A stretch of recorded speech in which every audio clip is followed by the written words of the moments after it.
ఏ కారాపావు? Destination వచ్చి చచ్చింది, అక్కడ ఒక మీటింగ్ ఏడ్చి చచ్చింది. అయితే మీరు దిగి చావండి. వాట్? మీరు దయచేయండి అన్న. అరే చూస్తారట మనిషి దగ్గుతుంటే నీళ్ళు వాళ్ళు తెలియదా మీకు? ఊరుకోడే.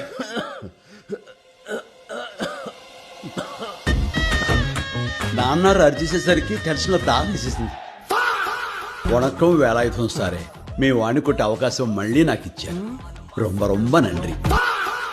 పేరుకేమో బిజినెస్ మ్యాన్, చేసేవన్నీ బ్రోకర్ పనులు. సిగ్గుండాలి రా రామ్మోహన్ రావు. ఎక్కడికేంట్రా దొంగ? ఈ పేక మీద కాలిసి తొక్కుతా. అసలు నువ్వు మనిషి ఏంట్రా? గంట నుంచి మమ్మల్ని పాకించావు, ఎక్కించావు, తెక్కించావు. ఏంట్రా మేమన్నా ఒలింపిక్స్ ప్లేయర్స్ అనుకున్నావా? లుంగి తెచ్చుకుంటున్నాను రా. ఇందువదన కుందరదన మందగమన మధుర వచ్చిన వావ్. నువ్వు నాకు మాటిస్తావా? ఏంటి నాన్న?